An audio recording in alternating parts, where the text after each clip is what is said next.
ಅಸ್ತಿತ್ವಕ್ಕೆ ಬರುವಂತಹ ಈ ಶುಭ ಸಂದರ್ಭದಲ್ಲಿ ಗಣ್ಯರಿಗೆ ಆಹ್ವಾನ ನೀಡಲಾಗಿದೆ. ಜೂನ್ 9ನೇ ತಾರೀಕಿನ ಒಂದು ಪ್ರಮಾಣ ವಚನ ಸ್ವೀಕಾರ ಸಮಾರಂಭಕ್ಕೆ ಅನೇಕ ಅತಿಥಿಗಳನ್ನು ಆಹ್ವಾನಿಸಲಾಗಿದೆ. ಸೊ ಯಾರ್ಯಾರನ್ನ ಕರೆದಿದ್ದಾರೆ ಅಂತ ನೋಡಿದ್ರೆ ದೆಹಲಿಯ ರಾಷ್ಟ್ರಪತಿ ಭವನದ ಆವರಣದಲ್ಲಿ ಕಾರ್ಯಕ್ರಮ ನಡೆಯುತ್ತೆ. ಸೆಂಟ್ರಲ್ ವಿಸ್ಟಾ ಕಾರ್ಮಿಕರು, ಮಂಗಳಮುಖಿಯರು, ಕೇಂದ್ರ ಯೋಜನೆಗಳ ಫಲಾನುಭವಿಗಳಿಗೆ ಆಹ್ವಾನ ಕೊಡಲಾಗಿದೆ. ಪ್ರತಿ ಸಲವೂ ಕೂಡ ವಿಶೇಷ ವ್ಯಕ್ತಿಗಳಿಗೆ, ವಿಶೇಷ ವಲಯದ ವ್ಯಕ್ತಿಗಳಿಗೆ ವಿಶೇಷ ಕಾರ್ಯಕ್ರಮಕ್ಕೆ ಆಹ್ವಾನ ನೀಡುವಂಥ ಕೆಲಸವನ್ನು ಕೇಂದ್ರ ಸರ್ಕಾರ ಮಾಡ್ಕೊಂಡು ಬಂದಿದೆ. ಜೂನ್ 9ನೇ ತಾರೀಕು ಮೋದಿ ಪ್ರಮಾಣ ವಚನ ಕಾರ್ಯಕ್ರಮ ಅತ್ಯಂತ ವಿಶಿಷ್ಟವಾಗಿ ನಡೆಯಲಿದೆ ದೆಹಲಿಯ ರಾಷ್ಟ್ರಪತಿ ಭವನದ ಆವರಣದಲ್ಲಿ.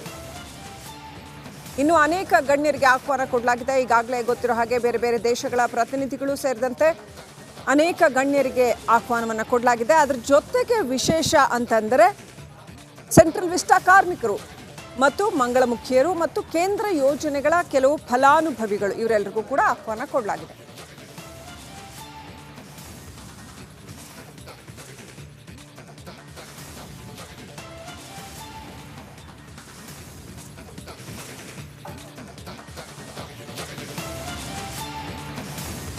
ಅಸ್ತಿತ್ವಕ್ಕೆ ಬರುವಂತಹ ಈ ಶುಭ ಸಂದರ್ಭದಲ್ಲಿ ಗಣ್ಯರಿಗೆ ಆಹ್ವಾನ ನೀಡಲಾಗಿದೆ. ಜೂನ್ 9ನೇ ತಾರೀಕಿನ ಒಂದು ಪ್ರಮಾಣ ವಚನ ಸ್ವೀಕಾರ ಸಮಾರಂಭಕ್ಕೆ ಅನೇಕ ಅತಿಥಿಗಳನ್ನು ಆಹ್ವಾನಿಸಲಾಗಿದೆ. ಸೊ ಯಾರ್ಯಾರನ್ನ ಕರೆದಿದ್ದಾರೆ ಅಂತ ನೋಡಿದ್ರೆ ದೆಹಲಿಯ ರಾಷ್ಟ್ರಪತಿ ಭವನದ ಆವರಣದಲ್ಲಿ ಕಾರ್ಯಕ್ರಮ ನಡೆಯುತ್ತೆ. ಸೆಂಟ್ರಲ್ ವಿಸ್ಟಾ ಕಾರ್ಮಿಕರು, ಮಂಗಳಮುಖಿಯರು, ಕೇಂದ್ರ ಯೋಜನೆಗಳ ಫಲಾನುಭವಿಗಳಿಗೆ ಆಹ್ವಾನ ಕೊಡಲಾಗಿದೆ. ಪ್ರತಿ ಸಲವೂ ಕೂಡ ವಿಶೇಷ ವ್ಯಕ್ತಿಗಳಿಗೆ, ವಿಶೇಷ ವಲಯದ ವ್ಯಕ್ತಿಗಳಿಗೆ ವಿಶೇಷ ಕಾರ್ಯಕ್ರಮಕ್ಕೆ ಆಹ್ವಾನ ನೀಡುವಂಥ ಕೆಲಸವನ್ನು ಕೇಂದ್ರ ಸರ್ಕಾರ ಮಾಡ್ಕೊಂಡು ಬಂದಿದೆ. ಜೂನ್ 9ನೇ ತಾರೀಕು ಮೋದಿ ಪ್ರಮಾಣ ವಚನ ಕಾರ್ಯಕ್ರಮ ಅತ್ಯಂತ ವಿಶಿಷ್ಟವಾಗಿ ನಡೆಯಲಿದೆ ದೆಹಲಿಯ ರಾಷ್ಟ್ರಪತಿ ಭವನದ ಆವರಣದಲ್ಲಿ.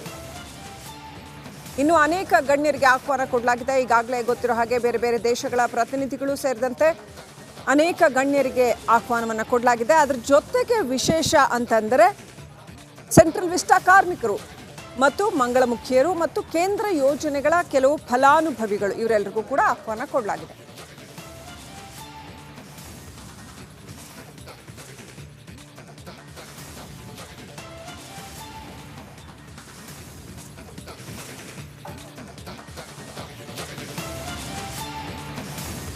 ಅಸ್ತಿತ್ವಕ್ಕೆ ಬರುವಂತಹ ಈ ಶುಭ ಸಂದರ್ಭದಲ್ಲಿ ಗಣ್ಯರಿಗೆ ಆಹ್ವಾನ ನೀಡಲಾಗಿದೆ. ಜೂನ್ 9ನೇ ತಾರೀಕಿನ ಒಂದು ಪ್ರಮಾಣ ವಚನ ಸ್ವೀಕಾರ ಸಮಾರಂಭಕ್ಕೆ ಅನೇಕ ಅತಿಥಿಗಳನ್ನು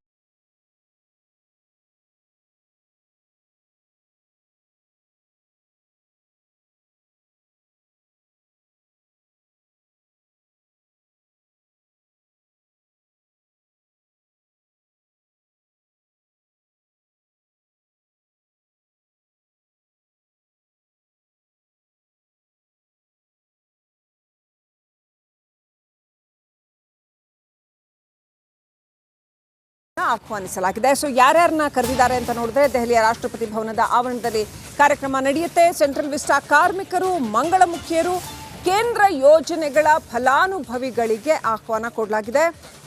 ಪ್ರತಿ ಸಲವೂ ಕೂಡ ವಿಶೇಷ ವ್ಯಕ್ತಿಗಳಿಗೆ, ವಿಶೇಷ ವಲಯದ ವ್ಯಕ್ತಿಗಳಿಗೆ ವಿಶೇಷ ಕಾರ್ಯಕ್ರಮಕ್ಕೆ ಆಹ್ವಾನ ನೀಡುವಂಥ ಕೆಲಸವನ್ನು ಕೇಂದ್ರ ಸರ್ಕಾರ ಮಾಡ್ಕೊಂಡು ಬಂದಿದೆ.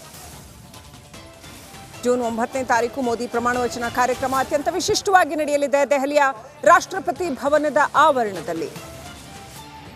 ಇನ್ನು ಅನೇಕ ಗಣ್ಯರಿಗೆ ಆಹ್ವಾನ ಕೊಡಲಾಗಿದೆ. ಈಗಾಗಲೇ ಗೊತ್ತಿರೋ ಹಾಗೆ ಬೇರೆ ಬೇರೆ ದೇಶಗಳ ಪ್ರತಿನಿಧಿಗಳು ಸೇರಿದಂತೆ ಅನೇಕ ಗಣ್ಯರಿಗೆ ಆಹ್ವಾನವನ್ನು ಕೊಡಲಾಗಿದೆ. ಅದರ ಜೊತೆಗೆ ವಿಶೇಷ ಅಂತಂದರೆ ಸೆಂಟ್ರಲ್ ವಿಸ್ಟಾ ಕಾರ್ಮಿಕರು ಮತ್ತು ಮಂಗಳಮುಖಿಯರು ಮತ್ತು ಕೇಂದ್ರ ಯೋಜನೆಗಳ ಕೆಲವು ಫಲಾನುಭವಿಗಳು ಇವರೆಲ್ಲರಿಗೂ ಕೂಡ ಆಹ್ವಾನ ಕೊಡಲಾಗಿದೆ.